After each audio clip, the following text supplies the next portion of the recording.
Hello everyone, welcome back to my channel Bhavani Kondabetti. So రీసెంట్గా కొన్ని షార్ట్స్లో కూడా నేను చెప్పాను that officially we are moving from Bengaluru to ఎక్కడికి మూవ్ అవుతున్నాము, మేము ఎక్కడికి మూవ్ అవుతున్నాము, ఎలా మూవ్ అవుతున్నాం, ఆ ఇన్ఫర్మేషన్ అంతా కావాలంటే ఈ ఫుల్ వీడియో చూడాల్సింది. ఈ వీడియో ప్యాకర్స్ అండ్ మూవర్స్ లేకపోతే నో బ్రోకర్ బుక్ చేసుకునే వాళ్ళకి చాలా హెల్ప్ఫుల్ అవుతుంది. ఫస్ట్ థింగ్, అసలు మేము ఇక్కడ నుంచి ఎందుకు మూవ్ అవ్వాలనుకుంటున్నాము? చాలా మందికి లైఫ్ లో వాళ్ళ ఫ్యామిలీకి దగ్గరగా ఉండాలనుకుంటున్నారు అండ్ మనం ఉండే ప్లేస్ కంఫర్టబుల్ గా ఉండాలి అనుకుంటారు. మేము మా కంఫర్ట్ ని అండ్ మా పేరెంట్స్ కంఫర్ట్ ని దృష్టిలో పెట్టుకొని అండ్ మా పాప ఫ్యూచర్ ని అదంతా ఆలోచించి ఈ డిసిజన్ అయితే తీసుకున్నాము బెంగళూరు నుంచి మూవ్ అవ్వాలని. మా పాప ఎప్పుడు తన చుట్టూ 10 మంది ఉండాలనుకుంటది అనమాట. అండ్ వాళ్ళ అమ్మమ్మ తాతయ్యని నానమ్మ తాతయ్యని చాలా మిస్ అవుతూ ఉంటది. సో 3-4 months 5 months కి అలా వెళ్తూ ఉంటాం. ఇప్పుడు కమింగ్ టు ది టాపిక్, అసలు మేము ఎందులో బుక్ చేసుకున్నాం? మేమైతే చాలా రీసెర్చ్ చేసి నో బ్రోకర్ యాప్ నుంచి మూవర్స్ అండ్ ప్యాకర్స్ వాళ్ళని బుక్ చేసుకున్నాం. అదొక రీజన్ అయితే ఇంకా చాలా రీజన్స్ ఉన్నాయి, అది ముందు వీడియోస్ లో చెప్తాను. మన ఇంట్లో ఎన్ని వస్తువులు ఉన్నాయి ప్రతి ఒక్కటి డీటెయిల్ గా యాప్ లోకి వెళ్ళి సెలెక్ట్ చేయాలన్నమాట. సెలెక్ట్ చేసిన తర్వాత అక్కడ పే అని వస్తుంది అనమాట. పే చెయ్యొద్దు, మనం అట్లా వదిలేసేయాలి. అప్పుడు కస్టమర్ కేర్ నుంచి మనకి కాల్ వస్తుంది అనమాట. అలా కాల్ వచ్చినప్పుడు వాళ్ళు మనం టిక్ చేసిన ప్రతి ఒక్క ఐటమ్ డీటెయిల్స్ అన్ని చెప్తారు అండ్ అప్పుడు స్టార్ట్ చేయాలి మనం బార్గెనింగ్.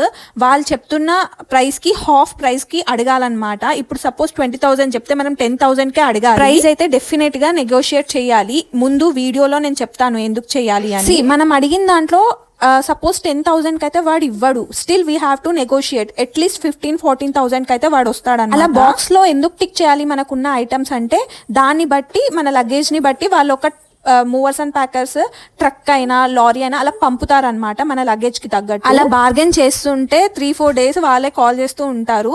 సో వాళ్ళైతే ఒక నెగోషియేషన్ ప్రైస్ ఇస్తారు మనకి, అది ఓకే అంటే మనం అడ్వాన్స్ పే చేయాలి. సో మనం ముందే అన్ని మాట్లాడుకోవాలి. ప్యాకింగ్, అన్ప్యాకింగ్, ఏది ఎలా ప్యాక్ చేస్తారు, గ్లాస్ ఐటమ్స్ ఎలా ప్యాక్ చేస్తారు అన్ని డీటెయిల్ గా మాట్లాడుకోవాలి. మీరు మాట్లాడిన ప్రతి ఒక్క కాల్ రికార్డ్ చేసుకోవాలి. ఇవన్నీ నేను ఎందుకు చెప్తున్నానంటే ముందు వీడియోస్ లో మీకే అర్థమవుతుంది. వాళ్ళు ఇన్సూరెన్స్ కూడా కట్టమని అడుగుతారు. నాకు తెలిసి అయితే అది నాట్ నీడెడ్.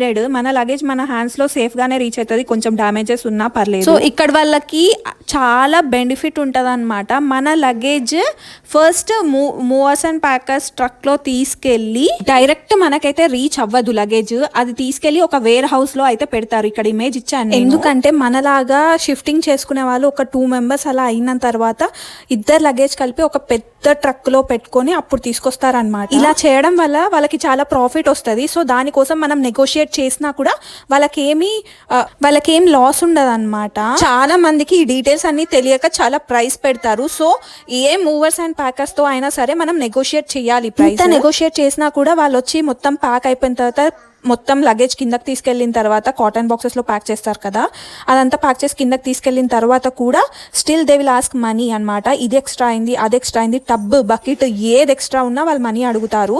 వాళ్ళైతే మాకు 5,000 rupees అడిగారు. మేము నెగోషియేట్ చేసుకొని వచ్చిన ప్రైస్ లో ఇది సగం అమౌంట్ అనమాట, 5,000.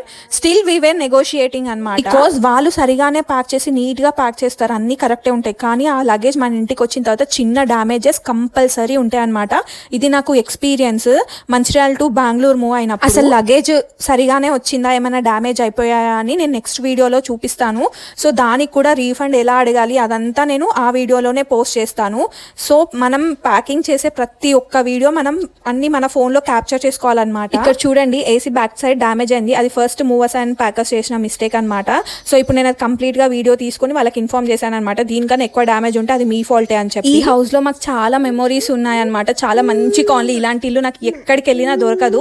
మంచి ఏరియా, బ్యాక్ సైడే పార్క్, ఫారెస్ట్, ప్రతి ఒక్కటి ఒక 2 minutes దూరంలోనే ఉండేది. అక్కడ చాలా మంచి ఫ్రెండ్స్ అయ్యారనమాట. మా ముందు ఆంటీ కూడా, తన ఏజ్ ఎక్కువ కానీ she my friend, mother, everything అనమాట. మేము షిఫ్టింగ్ అయ్యే టైంలో తను లేకుండే. షిఫ్టింగ్ అవుతున్న మా పాపని పండబెట్టారాదు కదా డస్ట్ లో, అందుకోసం అని చెప్పి తను లేకపోయినా తన ఇంటి కీస్ ఇచ్చి బెడ్రూమ్ లో పడుకోబెట్టు, కింద పడుకోబెట్టకని చెప్పింది. ఒక్కటే కాదు, మా మమ్మీ లాగా అనమాట. తను కూడా ప్రతి ఒక్క విషయంలో తను అర్థం చెప్పించే విధానం కానీ ఎవ్రీథింగ్ సూపర్. అసలు నేను వెళ్ళిపోతున్నా అంటే వాళ్ళ కళ్ళల్లో నీళ్ళు వచ్చాయి.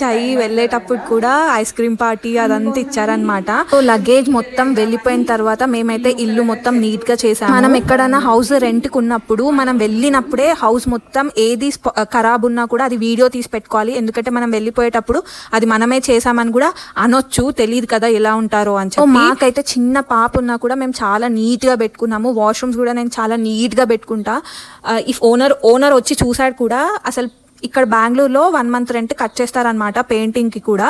సో నేనైతే చెప్పాను, ఇక్కడ ఒక చిన్న ఫాల్ట్ అయింది తన నుంచి, ఓనర్ నుంచి. సెప్టెంబర్ లో మేము 10 days ఉన్నా కూడా సెప్టెంబర్ మంత్ మొత్తం తీసుకుంటా అన్నారు. ఇట్స్ ఓకే, అది మేము ఒప్పుకుంటున్నాం, కానీ పెయింటింగ్ కి అవన్నీ చార్జ్ చేయకండి బికాజ్ మేము నీట్ గా పెట్టాము. ఇక్కడ ఆంటీ ఊరికి వెళ్ళిన ప్రతిసారి చెర్రీ కోసం నా కోసం ఏదైనా తీసుకొస్తుంది. ఈసారి శ్రీలంక వెళ్ళిందని క్యూట్ డాగ్ అయితే తెచ్చిందనమాట. ఇల్లు అయితే మొత్తం నీట్ గా క్లీన్ చేసి ఓనర్ కి అయితే మొత్తం వీడియోస్ ఏది పనిచేస్తుంది ఏది పని చేయట్లేదు మొత్తం వీడియోస్ తీసుకొని పంపినా అనమాట. మనం వెళ్ళిపోయిన తర్వాత తను వచ్చి చూసిన తర్వాత మనం అక్కడ ఉండం కాబట్టి తను ఏది చెప్పినా ఇది మనం ఖరాబ్ చేయకపోయినా ఖరాబ్ చేసినా అంటే అప్పుడు మనం ఒప్పుకోలేము కదా, అందుకే ముందే అన్ని వీడియోస్ తీసి పెట్టినా అన్నమాట. మనం తెలియని ప్లేస్ లో ఉన్నప్పుడు we have to more sharper than others అనమాట. ఎందుకంటే వాళ్ళు ఎప్పుడు మనల్ని మోసం చేయాలనే చూస్తారు, ఎవరైనా సరే అంతే. మాకు చిన్న బేబీ ఉంది కాబట్టి అన్ని ప్లేట్ గ్లాస్ గిన్నెలు బెడ్షీట్స్ రైస్ కుక్కర్ అన్ని పెట్టుకున్నాం అనమాట మాతోటి, ఏం ప్రాబ్లం అవ్వద్దని చెప్పి. సో మిగతా డీటెయిల్స్ అన్ని నెక్స్ట్ వీడియోలో చెప్తాను. ఈ వీడియో కనుక మీకు ఏమైనా హెల్ప్ఫుల్ గా ఉంటే కమెంట్స్ లో చెప్పండి, ఏదైనా డౌట్స్ అడిగినా నేను చెప్తాను. అండ్ వీడియో నచ్చితే మాత్రం తప్పకుండా ఛానల్ ని సబ్స్క్రైబ్ చేసి నన్ను సపోర్ట్ చేయండి. నెక్స్ట్ వీడియోలో లగేజ్ డ్యామేజ్ అయిందా ఎలా వచ్చింది అని టోటల్ డీటెయిల్స్ చెప్తాను. బాయ్.